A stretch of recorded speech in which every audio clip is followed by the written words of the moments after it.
Hello everyone, welcome back to my YouTube channel.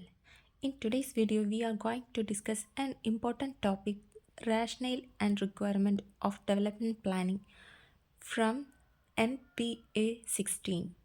Development planning plays a crucial role in addressing problems like poverty, unemployment, inequality, and regional imbalances. It explains why government intervention is necessary for development and what conditions are required to make planning effective. In this video, we will first understand the rationale of development planning, that is, the economic and social reasons behind planning. Then we will move on to the requirements of development planning, such as employment, generation, decentralization, good governance, fiscal forms, and rural development. എന്താണ് development planning? Government ഒരു രാജ്യത്തിനെ improve ചെയ്യാൻ വേണ്ടി കുറേ plans ഉണ്ടാക്കുകയാണ്. Roads build ചെയ്യുക, schools ഉണ്ടാക്കുക, hospitals ഉണ്ടാക്കുക, സാധാരണക്കാർക്ക് ജോലി കൊടുക്കുക, ഇതൊക്കെയാണ് development planning. This idea comes from an economist named J.M. Keynes, who said that sometimes the market, that is private business alone, can't help poor people or create enough jobs. സാധാരണക്കാർക്ക് private ബിസിനസ്സിലൂടെ മാത്രം ജോലി കൊടുക്കാൻ പറ്റില്ല. അതിനുവേണ്ടി ഗവൺമെൻറ്റും കൂടെ എന്തെങ്കിലും help ചെയ്യണം. അതാണ് J.M. കൈനസിൻ്റെ idea. So the government must spend money on big projects to give people work and improve incomes. When people earn more money, they buy more things. This helps the whole economy grow. Government വലിയ വലിയ പ്രൊജക്ട്സിന് വേണ്ടി കൂടുതൽ amount spend ചെയ്യുമ്പോൾ കുറേ ആൾക്കാർക്ക് ജോലി കിട്ടും. അതിലൂടെ അവരുടെ ഇൻകം ഇമ്പ്രൂവ് ചെയ്യാൻ പറ്റും. ഇങ്ങനെ അവർ മണി ഏൺ ചെയ്യുമ്പോൾ അവർ കുറേ സാധനങ്ങൾ വാങ്ങുകയും അതിലൂടെ രാജ്യത്തിൻ്റെ എക്കണോമി ഗ്രോ ചെയ്യുകയും ചെയ്യും. രാജ്യത്തിൻ്റെ എക്കണോമി ഇൻക്രീസ് ചെയ്യാൻ വേണ്ടി ഗവൺമെൻറ് ജനങ്ങളുടെ കയ്യിൽ നിന്നും ടാക്സ് കളക്ട് ചെയ്യുന്നു. മോർ ഇൻകം ഉള്ള ആളുടെ കയ്യിൽ നിന്നും മോർ ടാക്സ് കളക്ട് ചെയ്യും, ലെസ് ഇൻകം ഉള്ള ആളുടെ കയ്യിൽ നിന്നും ലെസ് ടാക്സ് കളക്ട് ചെയ്യും. ഒരു പരിധിയിൽ കുറവ് ഇൻകമുള്ള ആളുടെ കയ്യിൽ നിന്നും ടാക്സ് കളക്ട് ചെയ്യുന്നുമില്ല. പ്ലാനുകളൊക്കെ നടപ്പിലാക്കാൻ വേണ്ടി ഗവൺമെൻറ് ഈ ടാക്സ് എമൗണ്ട് ഉപയോഗിക്കും. അതേപോലെ സമ്പത്തിന് എന്തെങ്കിലും കുറവ് ഉണ്ട് എന്ന് തോന്നുകയാണെങ്കിൽ ഗവൺമെൻറ്റിന് ഈ എമൗണ്ട് ബോറോ ചെയ്യാനും പറ്റും. Nowadays, government spend too much on salaries and office costs, leaving less money for real development, work life, building roads or factories. എന്നാൽ ഈ കാലത്ത് ഗവൺമെൻറ് ശരിയായ ഡെവലപ്മെൻറ്റിന് വേണ്ടി ശരിക്കും എമൗണ്ട് സ്പെൻഡ് ചെയ്യുന്നില്ല. അവർ കൂടുതലായും സാലറീസിനും ഓഫീസ് കോസ്റ്റിനുമാണ് എമൗണ്ട് സ്പെൻഡ് ചെയ്യുന്നത്. New plans, let's reduce wasteful spending and use that money for things that create jobs and help poor people. പുതിയ പ്ലാൻ അനാവശ്യമായി ചിലവാക്കുന്ന എമൗണ്ടൊക്കെ കുറയ്ക്കുക, ആവശ്യമുള്ളതിന് വേണ്ടിയിട്ട് കൂടുതലായിട്ട് സ്പെൻഡ് ചെയ്യുക. ആ ആവശ്യമുള്ളതെന്ന് പറയുമ്പോൾ കൂടുതൽ ആൾക്കാർക്ക് ജോലി കിട്ടുന്ന കാര്യത്തിനോ അല്ലെങ്കിൽ പാവപ്പെട്ട ജനങ്ങൾക്ക് വേണ്ടിയോ അതിനൊക്കെ വേണ്ടിയിട്ട് കൂടുതൽ എമൗണ്ട് സ്പെൻഡ് ആക്കുക. ആണ് ഡെവലപ്മെൻറ്റ് പ്ലാനിങ്ങിൻ്റെ റാഷണൽ. അടുത്തത് നമുക്ക് അതിൻ്റെ റിക്വയർമെൻറ്റ്സ് നോക്കാം. Employment generation is the most important requirement four poverty eradication. ദാരിദ്ര്യം ഇല്ലാതാക്കാനുള്ള ഏറ്റവും പ്രധാന മാർഗമാണ് തൊഴിൽ സൃഷ്ടി അല്ലെങ്കിൽ എംപ്ലോയ്മെൻറ്റ് ജനറേഷൻ. ഈ എംപ്ലോയ്മെൻറ്റ് ജനറേഷനിലൂടെ പാവപ്പെട്ട ജനത്തിന് അവനാവശ്യമായ എമൗണ്ട് കിട്ടുന്നുണ്ട്.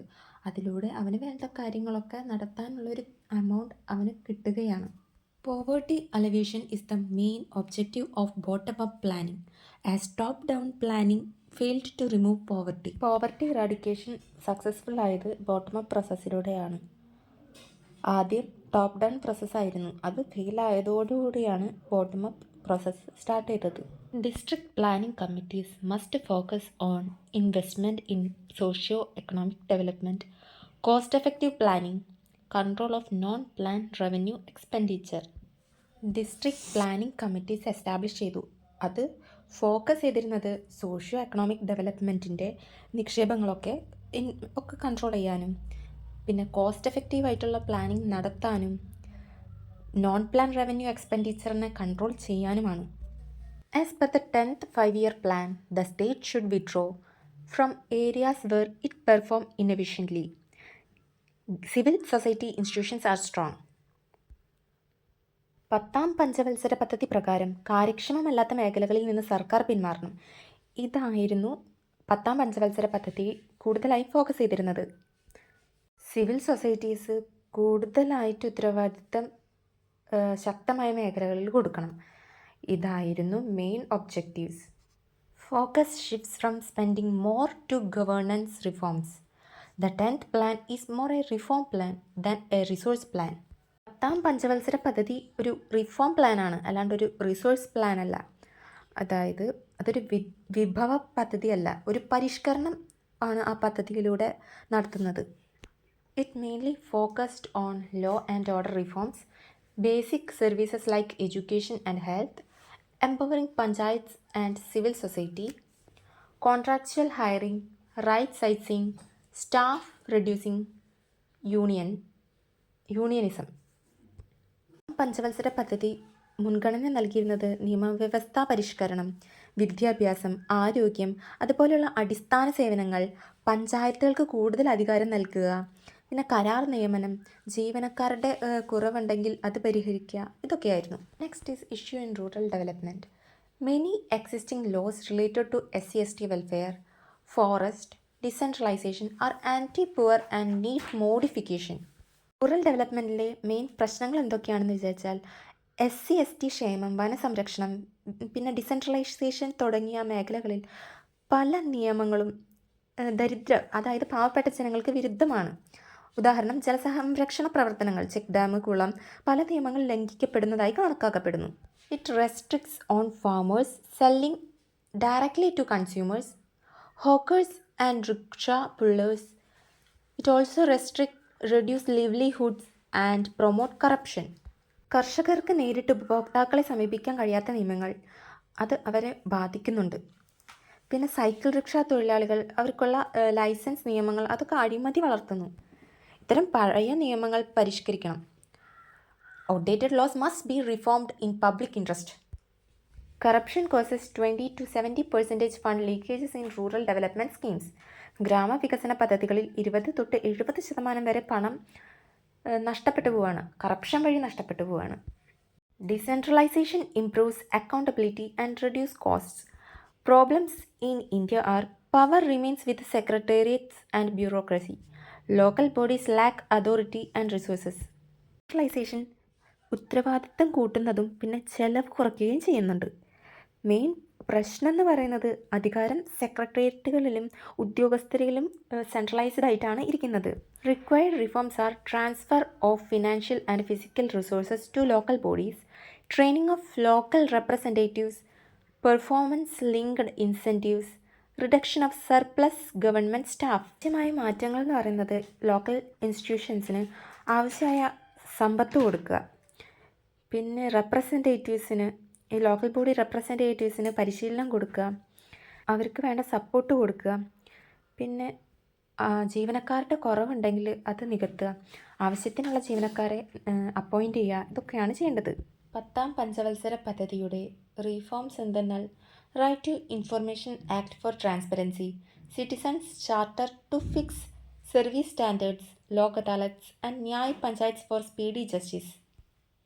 റൈറ്റ് ടു ഇൻഫോർമേഷൻ ആക്ട് കുറച്ചും കൂടെ ട്രാൻസ്പെറൻസി കൊണ്ടുവരാനാണ് ഈ ആക്ട് എസ്റ്റാബ്ലിഷ് ചെയ്തത്. സാധാരണക്കാർക്കും ഗവൺമെൻറ്റിൽ എന്തൊക്കെ നടക്കുന്നു എന്നറിയാൻ ഒരു സഹായം, പ്രൊട്ടക്ഷനാണ് ഈ ആക്ട്. സ്പീഡി ജസ്റ്റിസിന് വേണ്ടി ലോക് അദാലത്സും ന്യായ് പഞ്ചായത്തും കൊണ്ടുവന്നു. അതിലൂടെ ജനങ്ങൾക്ക് എന്തെങ്കിലും പ്രശ്നമുണ്ടെങ്കിൽ അത് തീർപ്പാക്കാൻ ഇത് സഹായിച്ചു. Reduction of administrative expenditure and discretion and rent seeking behaviour, simplification of audit, procurement, financial procedures. ഭരണച്ചെലവ് കുറയ്ക്കൽ, ഓഡിറ്റ്, വാങ്ങൽ, സാമ്പത്തിക നടപടികൾ ലളിതവും കുറച്ചും കൂടെ ആകർഷകമാക്കാനാണ് ഈ ഭരണപരിഷ്കരണങ്ങൾ 10ാം പദ്ധതിയിൽ കൊണ്ടുവന്നത്. Physical reforms would be urgent. Large revenue loss due to non payment for public service like power and water.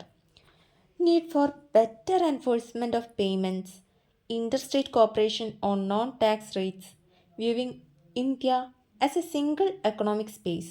വൈദ്യുതി, വെള്ളം തുടങ്ങിയ പബ്ലിക് യൂട്ടിലിറ്റീസിന് നോൺ പേയ്മെൻ്റ് ആയതുകൊണ്ട് ലാർജ് റവന്യൂ ലോസ് ആയിരുന്നു ഉണ്ടായിരുന്നത്. Remove this or to avoid these better enforcement of payments are needed. Interstate cooperation on the tax rates are needed. Also, viewing India as a single economic space. ഇന്ത്യയെ ഒറ്റ സാമ്പത്തിക മേഖലയായി കാണണം. Value added tax is recommended. State guarantees to PSUs should be legally capped to avoid fiscal crisis. സംസ്ഥാന പൊതുമേഖലാ സ്ഥാപനങ്ങൾക്ക് നൽകുന്ന ഗ്യാരണ്ടികൾക്ക് നിയമപരമായ പരിധി വേണം. These are the fiscal reforms and budget management. Rising non-plan expenditure reduces capital expenditure. Maintenance of assets and environmental protection suffers. Non-plan expenditure കൂടുന്നതുകൊണ്ട് capital expenditure കുറയുകയാണ് ചെയ്യുന്നത്, അതായത് മൂലധനം കുറയുന്നു. ഇതുകൊണ്ടൊക്കെ അസറ്റ്സിൻ്റെ മെയിൻ്റനൻസും എൻവിറോൺമെൻറ്റൽ പ്രൊട്ടക്ഷനെയാണ് ബാധിക്കുന്നത്. 10th plan introduced plan assistance for asset maintenance. Reform linked financial assistance. 10ാം പഞ്ചവത്സര പദ്ധതി പ്രകാരം ആസ്തി, അതായത് അസറ്റ് പരിപാലിക്കുന്നതിന് വേണ്ടിയിട്ട് സഹായിച്ചു. പിന്നെ പരിഷ്കാരബന്ധിത സഹായം, റിഫോം ലിങ്ക്ഡ് ഫിനാൻഷ്യൽ അസിസ്റ്റൻസും ഈ 10th 5-year പ്ലാനിൻ്റെ ഒരു ഭാഗമാണ്. Planning reforms required realistic estimation of expenditure, avoid under or over estimation, priority to completing ongoing projects, transparent criteria for prioritisation, synchronisation of plans with budgets. അതായത് ഈ 10th plan focus ചെയ്തിരുന്നത് complete ആവാനിരിക്കുന്ന projects അത് complete ആക്കുക. ഈ എക്സ്പെൻഡിച്ചറൊക്കെ ഏകദേശം estimate ചെയ്ത് വയ്ക്കുക. ഇവർക്ക് കൊടുക്കേണ്ട ക്രൈറ്റീരിയയ്ക്ക് ട്രാൻസ്പെറൻ്റ് ആയിട്ടത് കൊടുക്കുക, സുതാര്യമായി മുൻഗണന നൽകുക. പിന്നെ ബജറ്റ്, അതിൻ്റെ പദ്ധതി, അതിൻ്റെ സമയക്രമം അതൊക്കെ സിങ്ക്രണൈസ്ഡ് ആക്കുക. ഇതൊക്കെയായിരുന്നു പ്ലാനിംഗ് റിഫോംസിന് ആവശ്യമായിരുന്നത്. നെക്സ്റ്റാണ് subsidy reforms. Subsidies are about 14% of GDP, benefiting mainly large farmers, urban and richer rural areas. Subsidy എന്ന് പറയുന്നത് GDPയുടെ 14%. അതിലെ പ്രധാന ഗുണഭോക്താക്കൾ എന്ന് പറയുന്നത് വലിയ കർഷകരും, അതായത് ലാർജ് ഫാമേഴ്സും, പിന്നെ അർബൻ ആൻഡ് റിച്ചർ റൂറൽ ഏരിയാസിലുള്ള ജനങ്ങളുമാണ്. Main problems are waste, corruption. പ്രശ്നങ്ങളൊക്കെ അഴിമതി, പിന്നെ ആവശ്യമില്ലാണ്ടുള്ള പാഴ്ചെലവ്. It is sudden withdrawal may hurt the poor. Better targeting, not total removal is required. Subsidy ഒഴിവാക്കലല്ല അതിന് പരിഹാരം, ശരിയായ ലക്ഷ്യവൽക്കരണം, ടാർഗറ്റിംഗ് വേണം. കാർഷിക മേഖലയിലെ സംരക്ഷണം അത്യാവശ്യമാണ്. A globalised economy, India must protect agriculture and food security. Role of democratic decentralisation. Local planning can improve land reforms, give voice to the poor, better identify BPL householders. Local planning വഴി BPL കുടുംബങ്ങളെ കണ്ടെത്താൻ എളുപ്പമാവും. PDSൽ decentralised വാങ്ങൽ പ്രാധാന്യമാണ്. Decentralized procurement for PDS is preferred, especially for scarce cereals. Local government can manage subsidies more effectively. Shift in rural development strategy. Policy shift from labor-intensive to capital-intensive schemes. Example, all-weather roads preferred over temporary roads. Capital-intensive projects provide long-term benefits rather than short-term employment. തൊഴിലധിഷ്ഠിത പദ്ധതികളിൽ നിന്നും capital intensive സ്കീംസിലേക്ക് shift ചെയ്തു. അതിന് example പറയുന്നത് താൽക്കാലിക റോഡുകൾക്ക് പകരം all weather റോഡുകൾ നിർമ്മിച്ചു, അവർ പ്രിഫർ ചെയ്തു. ദീർഘകാല വികസനമാണ് ഇതിനൊക്കെ ലക്ഷ്യമായിട്ട് പറയുന്നത്. This is shift in rural development strategy. Issues in rural ഡെവലപ്മെൻറ്റിനെ കുറിച്ച് പറഞ്ഞു. ഇനി അഗ്രികൾച്ചറാണ്. Despite government claims of sufficient food stocks, India faces a hunger risk. ഇന്ത്യയിലെ കർഷക കുടുംബങ്ങളുടെ ശരാശരി മാസച്ചെലവ് ഏകദേശം 500 മാത്രമാണ്. അത് ഗ്രാമീണ ദാരിദ്ര്യരേഖയ്ക്ക് അല്പം മാത്രമാണ് മുകളിൽ. Average monthly expenditure of farm house holds is just 500, barely above the poverty line. This shows that millions of farmers still live below poverty line. ഇതിൽ നിന്ന് നമുക്ക് മനസ്സിലാവുന്നത് എന്താണ്? ഒരു ശരാശരി കണക്കെടുത്താൽ ലക്ഷക്കണക്കിന് കർഷക കുടുംബങ്ങൾ ഇപ്പോഴും ദാരിദ്ര്യരേഖയ്ക്ക് താഴെയാണ്. India produces far less food grains compared two countries like China. China പോലെയുള്ള രാജ്യങ്ങളുമായി ഇന്ത്യയെ താരതമ്യം ചെയ്യുമ്പോൾ ഭക്ഷ്യധാന്യങ്ങൾ ഉൽപ്പാദനം ചെയ്യുന്നതിൽ ഇന്ത്യ വളരെ പിന്നിലാണ്. Low production has made food grains expensive. Production കുറയുമ്പോൾ ഫുഡ് ഗ്രെയിൻസിൻ്റെ വില കൂടുകയാണ് ചെയ്യുന്നത്.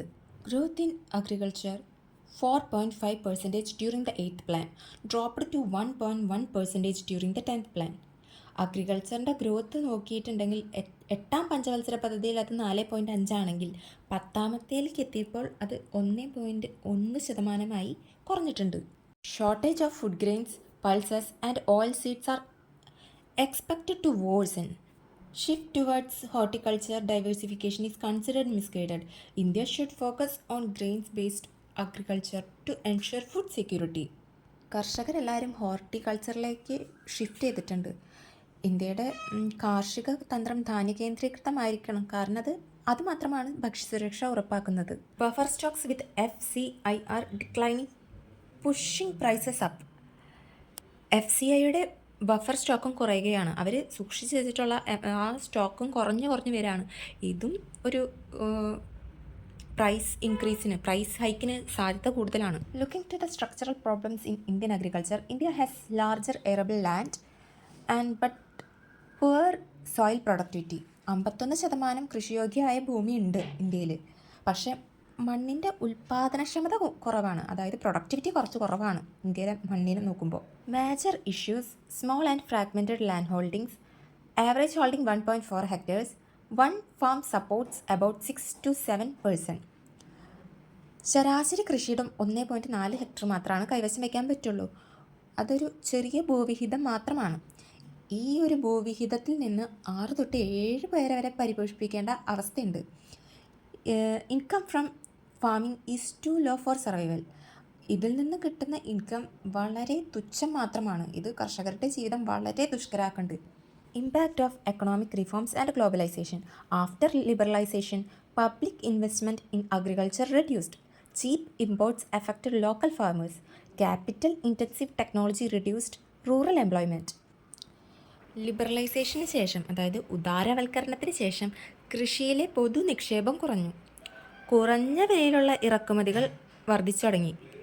അതായത് ചീപ്പ് ഇമ്പോർട്ടഡ് ഗുഡ്സൊക്കെ ഈസിലി അവൈലബിൾ ആയി തുടങ്ങി. യന്ത്രാധിഷ്ഠിത കൃഷി ഗ്രാമീണ തൊഴിൽ കുറച്ചു. ടെക്നോളജീസ് യൂസ് ചെയ്തതോടുകൂടെ റൂറൽ ഏരിയയിലുള്ള കൃഷിക്കാർക്ക് റോള് കുറഞ്ഞു തുടങ്ങി. ഇതെല്ലാം ചെറിയ രീതിയിൽ കൃഷി ചെയ്യുന്ന കർഷകരെ വീക്കാക്കുകയാണ് ചെയ്തത്. Looking to the public investment and private investment. Public investment in roads, irrigation, power, research is crucial for agriculture. Private investment cannot replace public investment. It increased private investment often leads to farmer indebtedness, underutilization of machinery. Public investment ആണ് കൂടുതലായും കൃഷിക്കാർക്ക് ആവശ്യമുള്ളത്. Private investment ഇതിനൊന്നും പകരമാവില്ല, മറിച്ച് അത് കർഷക കടബാധ്യത വർദ്ധിപ്പിക്കുക മാത്രമാണ് ചെയ്തിരുന്നത്. Government promotes public private partnership in agriculture. Modern technology benefits large farmers more than small farmers. Private partnership വഴി സർക്കാർ പുതിയ ന്യൂ ടെക്നോളജീസ് കൊണ്ടുവന്നു. എന്നാൽ ഇത് പ്രധാനമായും വലിയ കർഷകർക്ക് മാത്രമാണ് ഗുണം ചെയ്തിരുന്നത്. ചെറുകിട കർഷകർക്ക് ഈ സാങ്കേതിക വിദ്യ ചെലവേറിയതും ഭയങ്കര എക്സ്പെൻസീവും പ്രയോജനക്കുറവുള്ളതാണ്. Small land holdings make high tech farming uneconomical for marginal farmers. Strengthening small and marginal farmers solutions suggested cooperative farming, self help groups, that is SHGs, group based credit instead of individual loans. ചെറുകിട കർഷകരെയും marginal ഫാമേഴ്സിനെയും strengthen ചെയ്യിക്കാൻ വേണ്ടി കുറച്ച് solutions suggest ചെയ്തിട്ടുണ്ട്. ഒന്നാമത്തെയാണ് cooperative farming, സഹകരണ കൃഷി. രണ്ടാമത്തെ സ്വയം സഹായ സംഘങ്ങൾ രൂപീകരിക്കുക, SHG, സെൽഫ് ഹെൽപ്പ് ഗ്രൂപ്പ്സ്. പിന്നെ ഗ്രൂപ്പ് വായ്പാ സംവിധാനം ഏർപ്പെടുത്തുക, അതായത് group based credit instead of individual loans. Individual ലോണിന് പകരം ഗ്രൂപ്പ് ബേസ്ഡ് ക്രെഡിറ്റ് ഏർപ്പെടുത്തുക. NGO, civil society and panchayats should support SHGs, സ്വയം സഹായ സംഘങ്ങളെ പഞ്ചായത്തുകൾ, NGOകൾ, സിവിൽ സൊസൈറ്റി ഇവരൊക്കെ ചേർന്ന് സപ്പോർട്ട് ചെയ്യാം. രാഷ്ട്രപതി APJ അബ്ദുൽ കലാം പറഞ്ഞത് മണ്ണ് പരിശോധന മുതൽ സംഭരണം, മാർക്കറ്റിംഗ് വരെ ഉൾക്കൊള്ളുന്ന ഒരു സിസ്റ്റംസ് സമീപനം കൃഷിക്ക് അനിവാര്യമാണ് എന്നാണ്. Globalisation hurts small farmers and labourers. Rural Employment Guarantee Scheme 100 days work is essential. It protects the poor and landless, increases rural income, boosts demand for urban goods. ഗ്രാമീണ തൊഴിലുറപ്പ് പദ്ധതി 100 ദിവസം ജോലി. അത് ദരിദ്രർക്കും ഭൂമിയില്ലാത്തവർക്കും വലിയ സംരക്ഷണമാണ്. ഇത് ഗ്രാമീണ വരുമാനം വർദ്ധിപ്പിക്കുന്നു, കൂടാതെ നഗരമേഖലയിലെ ആവശ്യവും കൂട്ടുന്നു. Role of local level planning. Development planners must protect rights of poor, prevent further marginalization. Local ലെവലിലുള്ള വികസന പദ്ധതികളൊക്കെ ദരിദ്രരുടെ അവകാശം സംരക്ഷിക്കണം, കൂടാതെ തൊഴിലുകൾ സൃഷ്ടിക്കണം. മാർജിനലൈസ്ഡ് പീപ്പിൾസിന് കൂടുതൽ ഓപ്പർച്യൂണിറ്റീസ് കൊടുക്കണം. Employment potential areas, waste land development, water harvesting, canal maintenance, rural roads, social forestry ഇതൊക്കെയാണ് സാധ്യതയുള്ള മേഖലകൾ. മഴവെള്ള സംഭരണം, കനാൽ പരിപാലനം, ഗ്രാമീണ റോഡുകൾ, സാമൂഹ്യ വനവൽക്കരണം. Local institutions must articulate farmers interest, lobby at higher levels of government. Major agricultural reforms happens at the central legislature level. അവസാനമായി പറയുമ്പോൾ കാർഷിക മേഖലയുടെ പ്രതിസന്ധി വികസന ആസൂത്രണത്തിൻ്റെ കേന്ദ്ര വിഷയമാണ്. ദരിദ്രരെ സംരക്ഷിക്കുന്ന ജനകീയവും വികേന്ദ്രീകൃതവുമായ നയങ്ങളാണ് ഭാവിയുടെ വഴി. നെക്സ്റ്റാണ് employment generation. Decline in rural employment.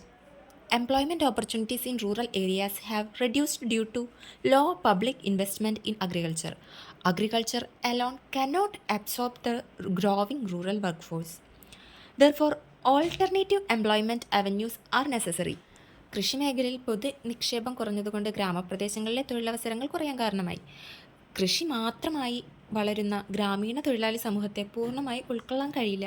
അതുകൊണ്ട് മറ്റു തൊഴിൽ മാർഗ്ഗങ്ങൾ കണ്ടെത്തേണ്ടത് ആവശ്യമായി വന്നു. Shift towards non farm activities. Private investment is moving towards non farm sectors like horticulture, processing services. This had led to land conversion from traditional agriculture to non farm users. Non farm സെക്ടറിലേക്ക് private investment എല്ലാം shift ചെയ്തു തുടങ്ങി. Horticulture, processing സർവീസിലേക്കാണ് ഇത് shift ചെയ്തത്. ഇത് land കൺവേർഷനിലോട്ട് lead ചെയ്തു. ട്രഡീഷണൽ അഗ്രികൾച്ചറിൽ നിന്നും നോൺ ഫാം യൂസിലേക്ക് ലാൻഡ് യൂസ് ചെയ്തു തുടങ്ങി. According to IC Dhingra, RNFS is, അതായത് rural non farm sector, is crucial for employment generation. Urban sector has limited capacity to absorb labour. Agriculture also offers limited employment opportunities. IC Dhingra പറയുന്നത് പോലെ rural non farm sector ഗ്രാമീണ തൊഴിൽ സൃഷ്ടിയിൽ വളരെ നിർണായകമാണ്. കാരണം നഗരമേഖലയ്ക്ക് തൊഴിലാളികളെ ഉൾക്കൊള്ളാനുള്ള ശേഷി പരിമിതമാണ്. കൃഷിക്കും തൊഴിലവസരങ്ങൾ നൽകാൻ ഉള്ള പരിധിയുണ്ട്. What is rural non farm sector? RNFS includes all non-agricultural activities in rural and small towns except crop cultivation. RNFS എന്ന് പറയുന്നത് നോൺ അഗ്രികൾച്ചറൽ ആക്ടിവിറ്റീസ്, റൂറൽ അല്ലെങ്കിൽ സ്മോൾ ടൗണിൽ നടക്കുന്ന നോൺ അഗ്രികൾച്ചറൽ ആക്ടിവിറ്റീസ്. അതിൽ എക്സെപ്ഷൻ പറയുന്നത് crop cultivation. Example small industries, handicrafts, trade and services, agro processing. ഇതെല്ലാം rural non farm സെക്ടേഴ്സിൻ്റെ ഭാഗമാണ്. Effect of globalisation. Opening of the economy to international trade encourages diversification of rural economy, expands non farm employment opportunities. Globalisation എംപ്ലോയ്മെൻറ്റിന് help ചെയ്യുന്നുണ്ട് എന്നാണ് പറയുന്നത്. അത് international ട്രേഡിൻ്റെ economy opening ചെയ്യാണ്. Market linkages and industrial support are need for better market linkages with trade hubs. കച്ചവട സ്ഥാപനങ്ങളുമായുള്ള ബന്ധം അത് നല്ല രീതിക്ക് എക്കോണമി ബിൽഡ് ചെയ്യാൻ സഹായിക്കും. അത് ഡെവലപ്മെൻറ്റിന് ഹെൽപ്പ് ചെയ്യും. Strong link between large, medium and small industries. Small industries വലിയ വലിയ മാർക്കറ്റിനായിട്ട് അല്ലെങ്കിൽ ട്രേഡ് ഹബ്സിനായിട്ട് എപ്പോഴും ബന്ധം പുലർത്തണം. This ensures sustainable rural employment. Private sector and NGOs should be actively involved. Their involvement helps in improving quality, technology transfer, skill development, standard setting increasing competitiveness. Private സെക്ടേഴ്സും NGOസും ആക്റ്റീവ്ലി ഇൻവോൾവ് ആയിരിക്കണം. ഇവരുടെ participation employment ജനറേഷന് help ചെയ്യും. Strong rural urban linkages are essential. Infrastructure development must connect villages with towns and cities. Support agriculture and agro based industries. Rural urban link എപ്പോഴും അനിവാര്യമാണ്. ഇത് വില്ലേജിലെ സൗകര്യങ്ങൾ വർദ്ധിപ്പിക്കും. ടൗണിലെയും സിറ്റീസിലെയും സൗകര്യങ്ങളെല്ലാം വില്ലേജിലോട്ടും വരും. They support the rural areas. Role of small and medium towns. Development of small and medium towns is very important. These towns act as growth centers, employment hubs for nearby rural areas. ചെറുതും വലുതുമായുള്ള പട്ടണങ്ങൾ ഗ്രാമീണ വികസനത്തിന് വളരെ പ്രധാനപ്പെട്ട പങ്ക് വഹിക്കുന്നുണ്ട്. ഇവ തൊഴിൽ കേന്ദ്രങ്ങളായി മാറുന്നു, ഗ്രാമീണ മേഖലയെ പിന്തുണയ്ക്കുകയും ചെയ്യുന്നു. Urban reforms like property tax reforms, infrastructure expansion, these create positive spill over effective in rural areas. More jobs, better markets, increased demand for rural products. നഗരമേഖലയിൽ പ്രോപ്പർട്ടി ടാക്സ് പരിഷ്കാരം, അടിസ്ഥാന സൗകര്യ വികസനം ഇതൊക്കെയും ഗ്രാമീണ മേഖലയിലേക്ക് പോസിറ്റീവ് സ്പിൽ ഓവർ ഫലങ്ങൾ സൃഷ്ടിക്കുന്നു. Issues of rural development discuss ചെയ്തു, അഗ്രികൾച്ചർ ഡിസ്കസ് ചെയ്തു, എംപ്ലോയ്മെൻറ്റ് ജനറേഷൻ ഡിസ്കസ് ചെയ്തു. ഇനി ഹ്യൂമൻ റിസോഴ്സ് ഡെവലപ്മെൻറ്റ് ഉണ്ട്, പബ്ലിക് അഡ്മിനിസ്ട്രേഷൻ ഉണ്ട്, റൂറൽ ക്രെഡിറ്റ് ഉണ്ട്, ഇഷ്യൂസ് ഇൻ അർബൻ പ്ലാനിംഗ് ഉണ്ട്, ദെൻ എൻവിറോൺമെൻറ്റൽ പ്രൊട്ടക്ഷൻ ഉണ്ട്, ഡിസാസ്റ്റർ മാനേജ്മെൻറ്റ് കൂടെ ഉണ്ട്. അത് അടുത്ത വീഡിയോയിൽ പറയാം.